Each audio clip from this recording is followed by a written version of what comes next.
Welcome back to a new episode of Podcast on the Brink. It's an off-season record for us, 4 straight weeks with an episode, so I guess we can finally say we are back in a groove, looking forward to the season.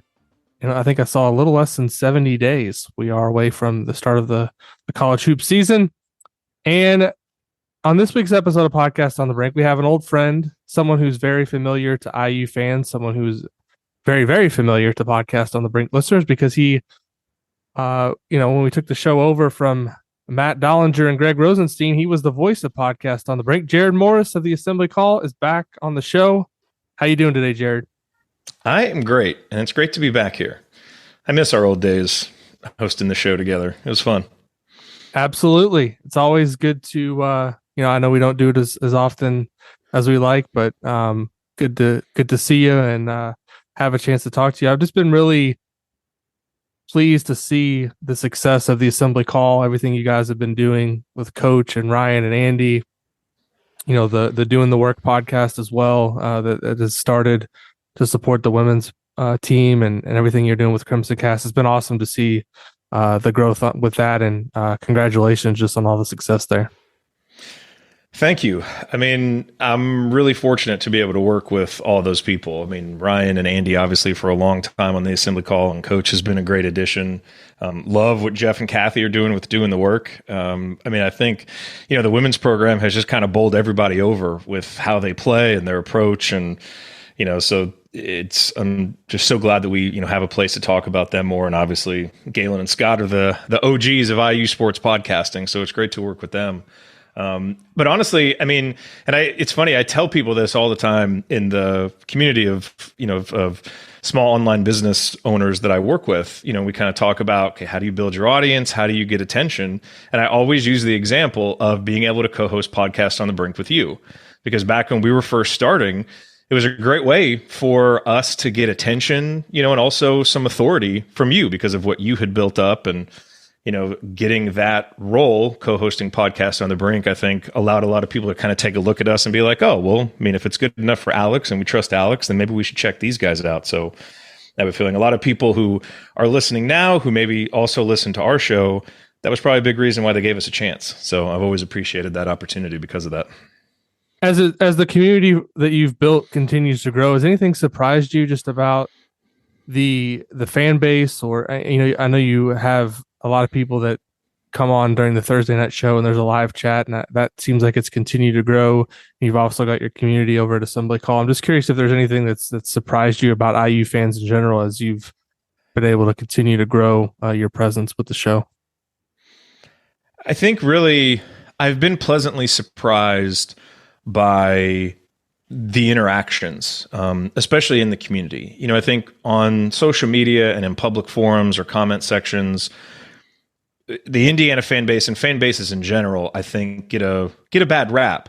And in some cases, that bad rap is earned because, you have people, drive-by commenters or people who hide behind the anonymity of social media and say all kinds of crazy things, and you can see a few of those and kind of characterize an entire fan base as if that is representative of the larger whole, when really it's just more of a small vocal minority that just gets a lot of attention because of how social media is set up. But I think, when you create a space for the more serious and thoughtful fans to gather and engage, you get rid of so much of that.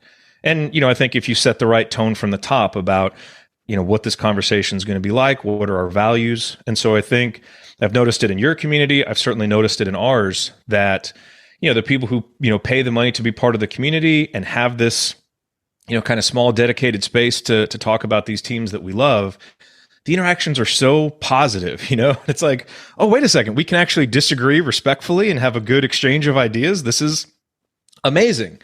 So I always, think about that whenever, people kind of fly off the handle with like, oh, this fan base is crazy. And it's like, no, social media makes certain people crazy, but that's not necessarily representative of the most important, part of the fan base. And so just that ability to have those really engaging and thoughtful interactions with fans, it's really what makes all of this worth doing. And so I'm always pleasantly surprised by that in the more private areas where, where fans interact and you have fewer of the drive-by commenters.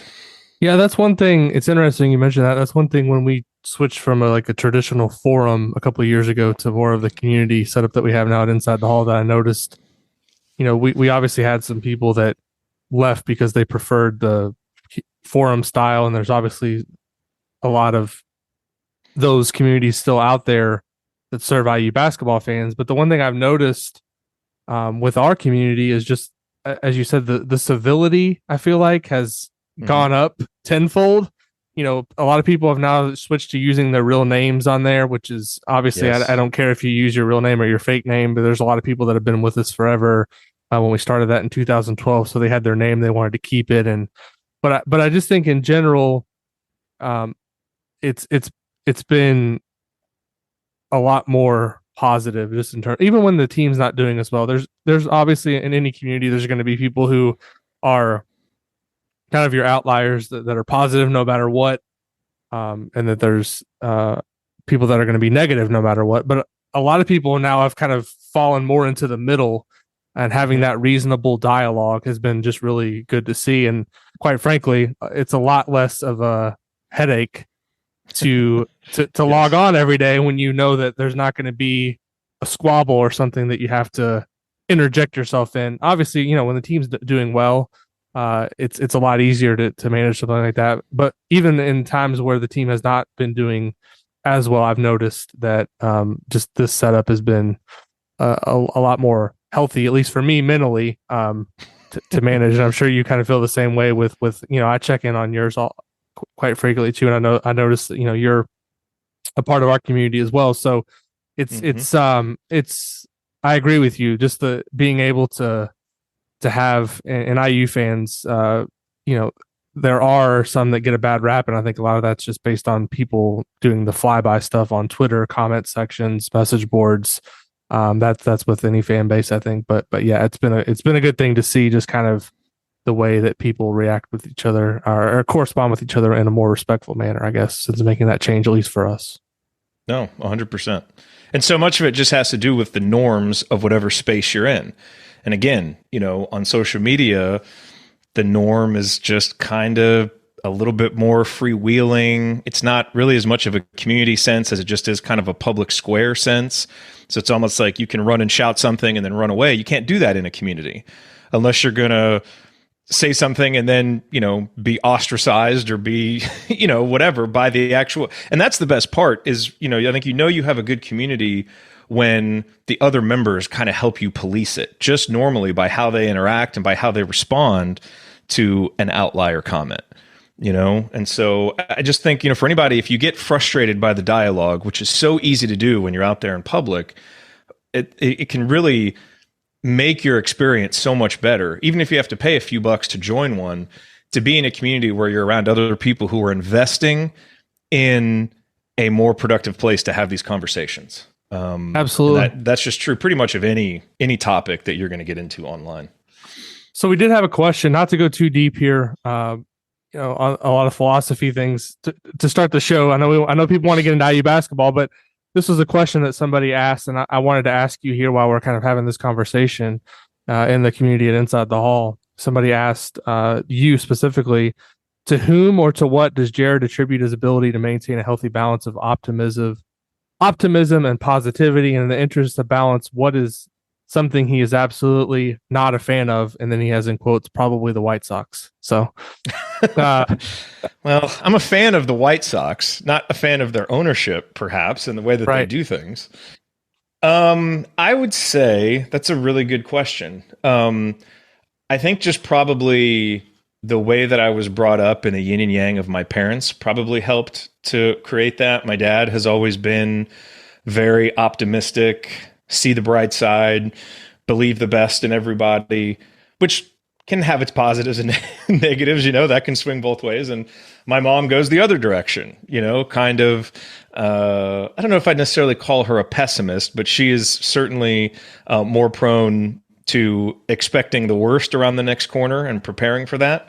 And so I think just that balance, I hope, has helped me maintain, a healthy balance of those two perspectives, because I don't think you want to go in either direction. And so being able to kind of find that sweet spot in the middle can be helpful. And I think it's especially helpful if you're in any kind of position of leading a conversation, which is just kind of what I see my role at the assembly call as, is just leading and directing a conversation. Being able to do that with a balanced perspective that probably tilts a little bit towards optimism, which probably works well for a fan-based podcast, to ultimately, if all things are equal, I'm going to believe in the best for IU. So hopefully that's helpful for that role. And like so many things, it probably just goes back to a combination of just how I'm naturally wired and, the impact of my parents' personalities on how I developed. Good stuff. So let's talk some IU basketball. I guess there's actually two schools of thought entering this season where you could be all in on the new look roster, the talent that's been assembled, a new look front court. And there's also probably a school of thought of Trayce is gone, Race Thompson's gone, Miller Kopp's gone, Jalen Hood-Schifino's gone, Tamar Bates is gone, Jordan Geronimo's gone. All of these guys who were part of last year's team that, really I thought towards the end of the season played well and ran into obviously a tough game against Miami, a team that went on to have a great NCAA tournament run. Where are you kind of right now, just when you think about this team for next season? Are you feeling optimistic? Are there things that give you concern?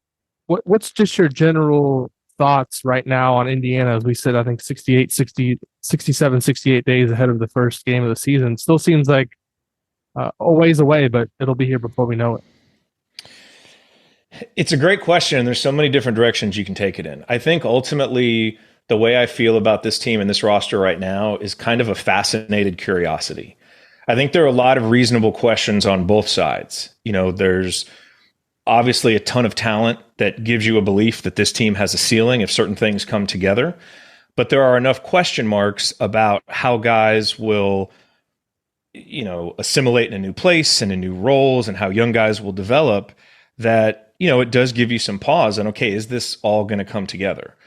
But where I ultimately draw a lot of, I guess, enthusiasm for where Indiana is right now is I think if you look back in the recent history of Indiana basketball, we've entered a lot of season with a lot of questions. And a lot of times those questions were about both talent and fit, and so there's a lot of questions right now about this roster. Like, okay, well, how are Kalel Ware, Malik Renew and Mackenzie Mbako, how are those three going to fit together? And there's fair questions. Mackenzie probably profiles best as a 4 right now. What are you going to do with Renew if he's playing on the block? And so you start getting into all of these questions. But then, I think back just to a few years ago with, think about Trayce's first team, right? Where you had Trayce, Joey Brunk, and Justin Smith. And you have a lot of those same questions about fit, but the talent level was so much less with those guys. That when you're dealing with questions of talent and fit, boy, you've got to thread a needle to be good. And unfortunately, Indiana wasn't able to thread that needle. And, we saw, what the floor, kind of became, with the Archie Miller era. And I think now with Mike Woodson, it's clear that the floor has been raised because there are definite questions about fit. But ultimately, over the course of a 5-month season, if you have more talent on most nights, you're going to win most nights. And so, I love getting into the questions of fit and starting to think about the different lineup permutations because there's a lot Indiana can do. But each time you kind of put that together, it's like, wow, that's an interesting lineup, but it doesn't quite have this. And so there's no combination of guys where you look at and it's like, that's perfect. But it's all intriguing. And there's a lot more talent at all of those, places. And so I think especially in a conference like the Big Ten, on a lot of nights, that's going to be good enough. And so I'm really excited about that and how that has been raised. But then, I think when you start parsing, okay, where's this team actually going to finish? Does this team have enough talent to win the Big Ten? Sure. Are they likely to do it? I don't think so. I think they probably profile more as a team that'll end up between 4 and 6 with a floor that's maybe a little bit lower than that, if the pieces don't come together. But it is nice to be kind of asking all of these questions, but because of the talent level still have, I think, a really legitimate ceiling that you can not just talk yourself into, but actually start to believe in, if a few things happen throughout the season and a few players develop. And that's a good place for IU to be in. Do you think the style of play this season will be demonstrably different than what we've seen in the first couple of years of Mike Woodson's tenure? The reason I ask that is because much has been talked about, written about Indiana's reliance on Trayce the last couple of seasons under Mike Woodson. But when you look at this roster, it's still heavily constructed with the front court in mind and utilizing guys like Malik Renew, Khalil Ware, Peyton Sparks, maybe to an extent coming off the bench. You got Anthony Walker also coming in. You got Mackenzie Mbaka, who, as you mentioned, maybe kind of profiles more as a 4. So I'm curious, Mike Woodson has talked about the fact that he never really had to rely on a big man in the past like he did with Trayce, but I'm wondering if you expect Indiana's style of play to look much different than what it's looked like in the past, given the fact that we know that this roster is kind of more slanted towards the front court than the back court. Yeah, I think it will. I think there are going to be times that it will look demonstrably different. And I do think there will probably be some other times where it looks similar because of what you said. I mean, there are still guys on this roster like Malik Renew, like Peyton Sparks, that operate best with their back to the basket. Now, neither one of those guys yet is at the level of Trayce, either as a scorer or a passer. And you don't yet have your kind of replacement for Miller Kopp as a stationary knockdown shooter.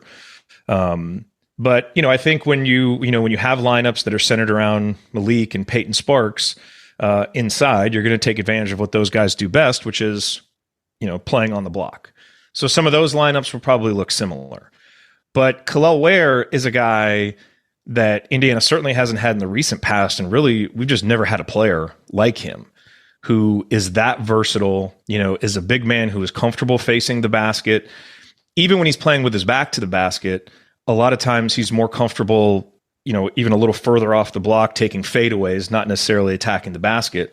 Like you saw a guy like Trayce play. And so when you have that, I think you'll see him in ball screen actions with X and some of those things, but it's going to be different with a big man who can space the floor and face the basket a little bit.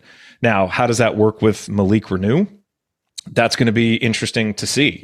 Part of that's going to be how much have Malik's skills developed? Is he now able to face the basket more and step out and make threes? We hear talk about that kind of stuff all the time in the offseason, but as we learned, I think, from our experience with Trayce, let's wait to see if it actually carries into the season. But I think there's no way that it's going to have to be different in some senses just because of that. And again, I think we'll have to see what develops from a shooting perspective, because last year Miller Kopp, his shooting improved so much that he really developed a reputation where you could and even though we all wanted him to move more and do some more things with him, just having him out there as a stationary shooter, the defense had to respect that. And Indiana's offense, in some senses, was built around that. Okay, we're going to get it into Trayce. We've got the shooter out there that's going to help us space things. Let's get those two guys operating on the same side of the floor. What's the defense going to do? Mackenzie Mbaka hasn't quite earned that reputation yet, but he also can score in more ways than Miller can. And so I don't think you're just going to have Mackenzie Mbaka standing out there as a stationary shooter. And Trey Galloway, obviously earned some respect with the percentage that he had last season, but he's not really just a standstill shooter in your offense. And so I think just the composition of some of those guys is going to change things. And then I think you have so much more defensive versatility with the players that you bring in off the bench, with Caleb Banks, with Anthony Walker. And some of those lineups may be a little bit limited offensively, but are going to be devastating defensively. So now, what are you doing when you have some of those lineups in there? So the thing that I'm most excited about with this roster, in addition to just the talent and seeing how these guys develop, is the ability to shapeshift from game to game, which Indiana hasn't had. I mean, really, I don't think Indiana's had that in 4 years since Trayce arrived. And I don't mean that as necessarily an indictment of Trayce. It's more an indictment of just, I think, the lack of versatile talent on the 4 rosters he was on. Indiana was basically going to play one way. And if that way worked, you were going to win. And if that way didn't work, there really weren't a whole lot of counters. I think Indiana has more counters and more different ways they can play this year. So there will probably be some nights where Indiana can take advantage of mismatches down low and Malik Renew and Peyton Sparks dominate. and that's the path to victory. And there are probably other nights where that doesn't happen as much. And, you're getting scoring from other places or, or doing different things. But that ability to actually shapeshift and adapt to what the opposition is doing, I think is going to be one of the most interesting things to watch. And it, can go up and down early on. And I do expect this team to have some pretty big consistencies early. But I think once the players get an understanding of their role and the coaching staff kind of gets that understanding of, okay, here's what we can do really well, and there's multiple things we can do really well, we're going to be able to take advantage now of our opponents in more ways than we were able to in the past. Johnson and Galloway obviously are back, and the expectation is both of those guys will start in the backcourt. But when you look at the roster beyond that, in terms of guard depth, there's just not much in terms of proven college talent. How concerning is that when you look at the roster going into the season? And, a lot of people have asked me this, and my answer has been, I think Indiana tried to get another guard, and for whatever reason it didn't. Obviously the best guards in the portal, guys like Timberlake and Connect, they tried with those guys, and for whatever reason they went elsewhere.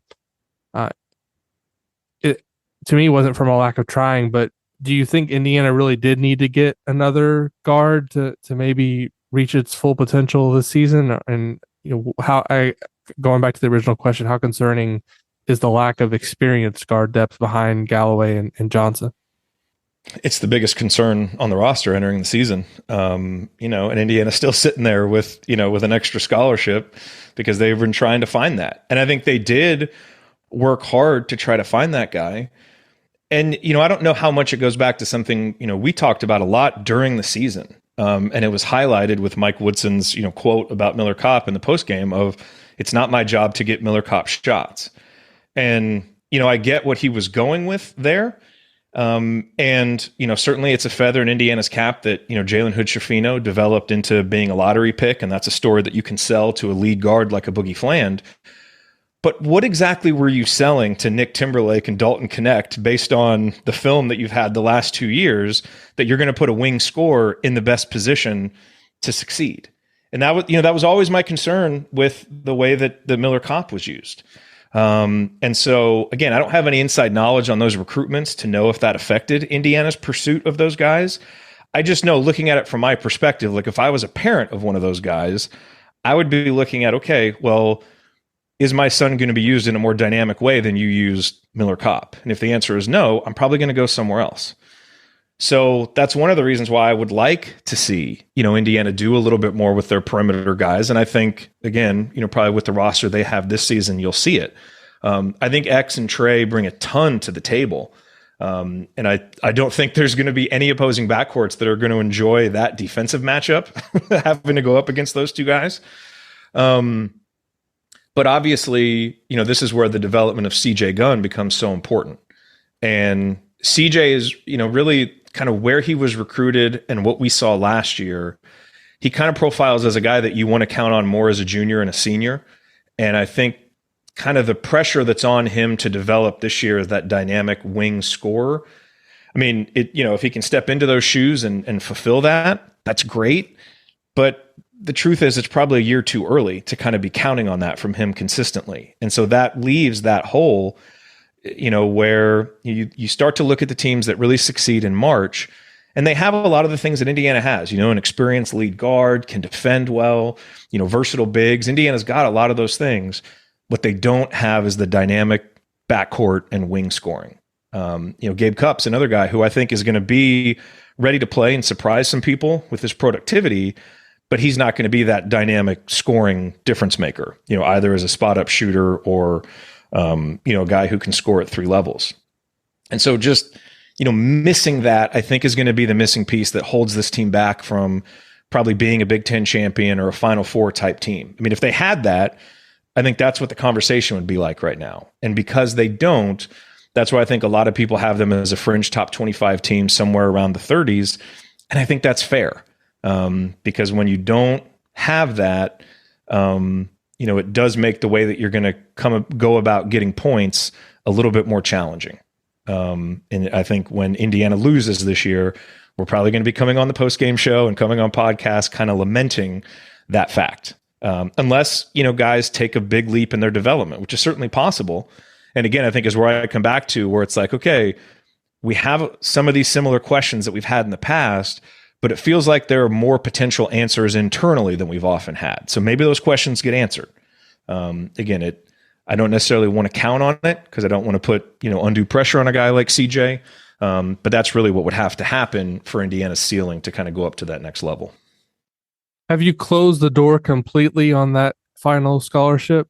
That's a question I get asked all the time is, the semester started, so does that mean Indiana's not going to add another player? And I don't know that I've closed it completely, but to me, it seems extremely unlikely that once practice starts in a month that you would bring a player in and ramp things up. But I guess stranger things have happened. I guess in college sports anymore, I don't close the door on anything ever because you just don't know.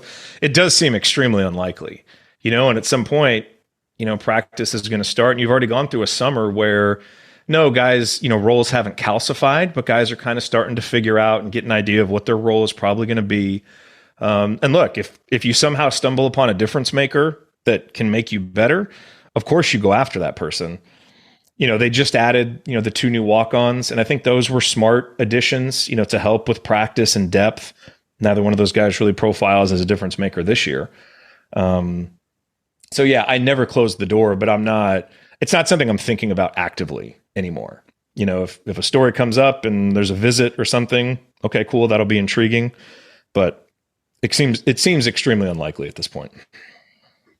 One of the things with Mike Woodson that has been most impressive to me, and I mentioned this quite a bit, is just the stability that he's brought to the program. But I also feel like we're not, as someone who writes about the team and you as someone who talks about the team pretty regularly, it felt like every year under Tom Crean, we were talking about something with his coaching. And it felt like every year under Archie Miller, we were talking about something with his coaching. With Mike Woodson, are there things that people maybe nitpick a little bit and talk about? Yes, but it feels like for the first time in a long time that Indiana fans are pretty content with what he brings as a coach. Would you agree with that in terms of just what you've observed from the fan base and from watching the games about Mike Woodson, and what maybe do you think is the next step for him in terms of the coach at Indiana? Obviously it's to go further in the tournament, but do you think there's still things he's learning and trying to adapt to when it comes to the college game?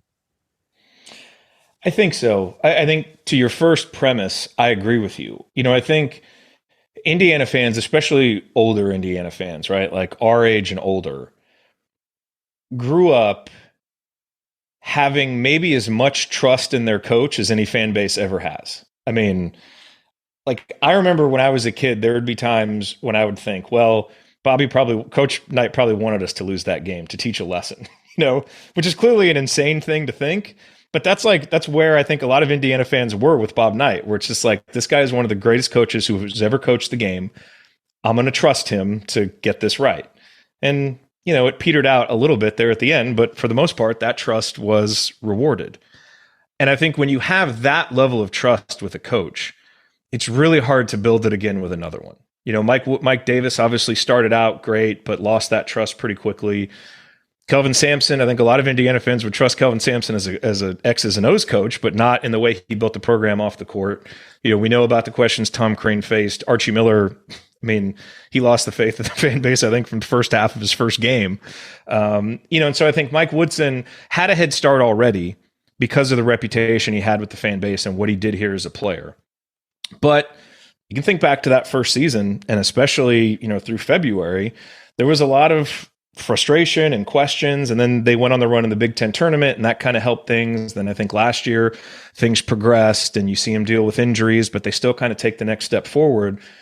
And I do sense probably more trust in Mike Woodson's overall vision as a coach, than at any time, honestly, since we've been doing the show, even more than at any time with Crean, except maybe in that kind of sweet spot of 2012, early 2013, when I think fans were pretty fully on board with Crean. But outside of that, I think what you're seeing with Woodson now is, yes, a few questions here and there about how he handles things in games. And, I already talked about one, kind of coaching strategy thing that we talked about a lot on the show.